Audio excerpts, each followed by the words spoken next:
Hello everyone, welcome to my YouTube channel Physics Queen. Learn physics in the easiest way. Guys हम लोग just 2022 के question solve कर रहे थे and यहाँ पर आप देख सकते हैं ये जस्ट 22 का पेपर है. इसमें क्वेश्चन नंबर 1-2 हम डिस्कस कर चुके, थर्ड वन रह गया था. तो अभी जो रिमेनिंग क्वेश्चन है उनको डिस्कस करते हैं and I will provide all the solutions for just 22. तो आप लोग इसकी प्लेलिस्ट जो है वो चेक कर सकते हैं प्लेलिस्ट में जाके. ठीक है, तो यहाँ पे देखिए थर्ड क्वेश्चन में गिवन है पार्टिकल है जिसका मास m है, एक सर्कुलर पाथ में मूव कर रहा है जिसकी कांस्टेंट रेडियस r है. Centripetal acceleration is varying with time as k square r t square. Time varying acceleration यहाँ पर काम कर रहा है. Where k is constant so the power deliver to the particle by the force acting on it. हमें power निकालना है तो हम सेंट्रीपिटल एक्सेलरेशन से सेंट्रीपिटल फोर्स निकाल सकते हैं, है ना. और फिर उससे हम पावर निकाल सकते हैं या फिर हम एनर्जी पे जा सकते हैं वेलोसिटी निकाल के. तो हमें पता है कि जो वेलोसिटी होगी दैट इज मास m का पार्टिकल है ना ये. सो हमें यहाँ पे पावर निकालनी है to the part deliver to the particle by the force acting on it. तो उस पर जो सेंट्रीपिटल फोर्स लग रहा है वो कितना हो जाएगा, it's mv square upon r. ठीक है, और इसको हम एक्सेलरेशन की बात करें तो ये v स्क्वायर अपॉन आर हो गया and it's equals to k square r t square. ठीक है, हम इस तरीके से रिप्रेजेंट कर सकते हैं एक्सेलरेशन को. तो यहाँ से जो फोर्स हमें मिल जाएगा that is going to B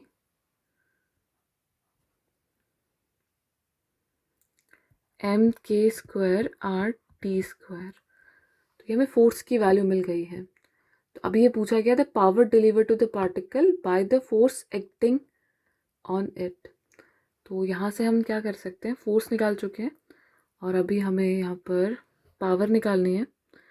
so power को हम रिप्रेजेंट कर सकते हैं एनर्जी पर यूनिट टाइम से, है ना. एंड एनर्जी को हम एफ आर से रिप्रेजेंट कर सकते हैं, एफ आर अपॉन टी. ठीक है, तो पावर यहाँ से कितना आ जाएगा, f dot d r is representing the work done that will be represented as energy. तो ये हम लिख सकते हैं m k square r t square into r by t. तो यहाँ से हमें फाइनल आंसर मिल गया M k square r square T, जो कि ऑप्शन ए है, m k square r square t. So I hope it's clear to everyone. बहुत simple सा क्वेश्चन था, बस बेसिक फार्मूला से चलते जाना, पावर तक पहुंचना है फोर्स के थ्रू और सेंट्रीपिटल एक्सेलरेशन आपको गिवन है. तो न्यूटोनियन मैकेनिक्स के काफ़ी अच्छे क्वेश्चन आ रहे हैं. ये भी सारे क्वेश्चन हम प्रीवियस वीडियोज़ में डिस्कस कर चुके हैं, ये सारे हो गए थे. ये क्वेश्चन डिस्कस करना है तो क्वेश्चन नंबर 9 तक हम डिस्कस कर चुके हैं. आप प्रीवियस जो प्लेलिस्ट है वो प्लेलिस्ट में प्रीवियस वीडियोस देख सकते हैं. नेक्स्ट क्वेश्चन है यहाँ पर point charge q is kept d distance above an infinite conducting plane. ठीक है, इनफाइनाइट कंडक्टिंग प्लेन वाला क्वेश्चन है तो मेथड ऑफ इमेज वाली बात की जाएगी. तो ये इनफाइनाइट कंडक्टिंग प्लेट से चार्ज डी डिस्टेंस पे चार्ज क्यू रखा गया है. ठीक है, और यहाँ पे पूछा गया आपसे what is the energy stored in this configuration. तो यहाँ यदि डायरेक्ट फार्मूला याद है तो ठीक है, नहीं तो हम फाइंड आउट कर लेते हैं. सो मेथड ऑफ इमेज से डी डिस्टेंस पे एक माइनस क्यू चार्ज और इमेज चार्ज जिसे हम कहते हैं वो डेवलप हो जाएगा. तो जब भी grounded conducting infinitely long plane आपको गिवन होगा ना, तो उस कंडीशन में आपको मेथड ऑफ इमेज जो है वो यूज़ करना होगा. तो यहाँ पर जो हमें निकालनी है energy stored, so energy can be given as work done again and it can be given as f dot dr. तो जो टोटल वर्क हम यहाँ पर करने वाले हैं डिपेंडिंग कि आप कितना चार्ज जो है वो लेकर आ रहे हैं और what will be the direction of that force. तो यहाँ पर इस क्यू पे माइनस क्यू की वजह से जो फोर्स लगेगा वो निगेटिव डायरेक्शन में लगेगा because it is attracting in nature. ठीक है, और आर कैब आपका इस डायरेक्शन में है so there will be negative sign here as well. तो जो निगेटिव साइन आ जाएगा एफ और डी आर के बीच में, क्योंकि हम चार्ज को क्यू को यहाँ पे लेके आ रहे हैं इनफाइनाइट से. तो जब हम चार्ज क्यू को इनफाइनाइट से ला रहे हैं तो माइनस क्यू भी वहाँ पर इनफाइनाइट से आ रहा है. तो हम फोर्स देख सकते हैं यहाँ पे कितना लगेगा, that will be in the downward direction, minus z cap हम बोल सकते हैं. So it's k q square upon 2d whole square and minus z cap इसकी डायरेक्शन है. तो यहाँ पर हम लिख सकते हैं, एक तरीके से आप देख सकते हैं, हम इसको लिख सकते हैं एफ एंड डी जेड और कॉस थीटा. तो डी जेड वैक्टर और एफ के बीच में एंगल हो गया 180 डिग्री का, दोनों अपोजिट डायरेक्शन में. सो माइनस, और हम इसे लेके आ रहे हैं इन्फिनिटी से डी पे जेड की वैल्यू, और एफ हो गया आपके पास के q square upon 4z square, क्योंकि एक पर्टिकुलर डिस्टेंस जेड पे हम इस चार्ज को लेकर आ रहे हैं अभी. तो जेड से जब हम लिमिट कर रहे हैं, इंटीग्रेशन कर रहे हैं, तो इन्फिनिटी से जेड की वैल्यू डी तक चेंज हो रही है. तो ये जो डी है ये उस कंडीशन में जब ये चार्ज क्यू जेड डिस्टेंस पे है, तो इस पर जो फोर्स लगेगा वो के q square upon 4z square हो जाएगा. Okay, and then d z के रिस्पेक्ट में हम इसे इंटीग्रेट कर देंगे. तो आप इसे इंटीग्रेट करेंगे तो ये आपको देगा k q square upon it's going to be 2z, और एक निगेटिव साइन भी आ जाएगा. तो के की वैल्यू रख देते हैं यहाँ पर, सॉरी 4z स्क्वायर है ना, तो 2 ही तो आएगा. -1/z यहाँ से है, -1/, हाँ नहीं 4 इट विल बी 4, सॉरी. तो ये आ गया यहाँ पे 4z. तो वैल्यू पुट कर देते हैं इसकी -q square upon 4 pi epsilon not, और z की जो लिमिट है वो हमने लगा दी. हमारे पास माइनस में आएगा ना, डायरेक्ट लिमिट लगा के डी आ रहा है, sorry, it will be D here, है ना. तो ये आ गया आपके पास q square upon 4 pi epsilon not into 4d.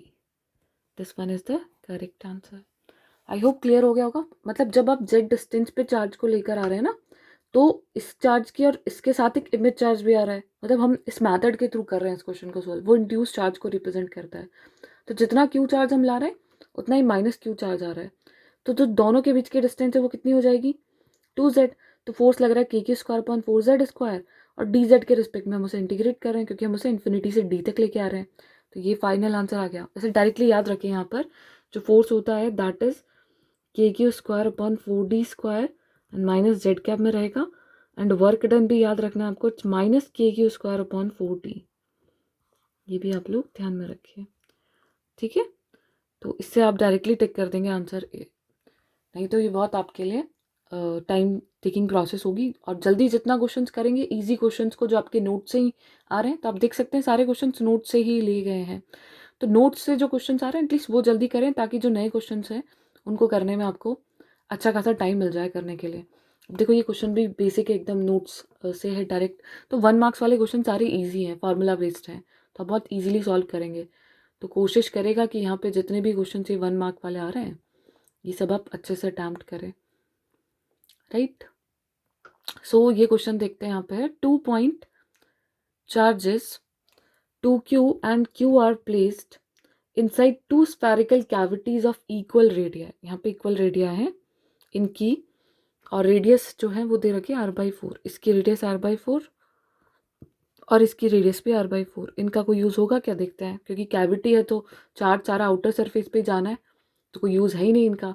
तो बहुत अच्छे से कंसेप्चुअली पढ़ा है, तो सीधा चार्जेस को बाहर ले आएंगे आप. 2q भी बाहर प्लस q भी बाहर, क्योंकि ये इंड्यूस करेगा -2q यहाँ पे और -q यहाँ पे इनर सरफेस पे, और आउटर सरफेस पे 2q एंड q. तो जो टोटल चार्ज इस स्फीयर का वो कितना हो गया, 3q हो गया. अब क्या पूछा गया है आपसे, the cavities are place along a diagonal at a distance r/2 from the centre of the solid sphere. ये सेंटर है, इससे डिस्टेंस सेंटर्स की r/2 है. The electric potential at point p, जो कि यहाँ सेंटर से 3r/2 डिस्टेंस पे है. देखो कितना इजी क्वेश्चन है. पोटेंशियल का फार्मूला होता है kq अपॉन r. तो यहाँ चार्ज कितना है आपके पास 3q, और r कितना है 3r/2. तो ये कितना आ गया यहाँ से 2kq अपॉन r. अभी k की वैल्यू पुट कर देते हैं. So it's 2q upon 4 pi epsilon not r. बताइए कितना सिंपल क्वेश्चन जो है वो पूछा गया. पोटेंशियल के क्वेश्चन हमेशा सिंपल होंगे क्योंकि ये स्केलर क्वांटिटी है, डायरेक्टली आप चार्जेस निकाल कर. तो ये पूरा स्फेयर है, इसको हम कंसीडर कर सकते हैं equivalent to a sphere of 3q having charge 3q at its surface, and ये जो है इसकी रेडियस जो है वो है, जो भी है रेडियस से मतलब ही नहीं है हमें, हमें तो बस यहाँ पे 3r/2 डिस्टेंस पे निकालना है पोटेंशियल। आगे आंसर है। नेक्स्ट क्वेश्चन देखिए, theta and phi are respective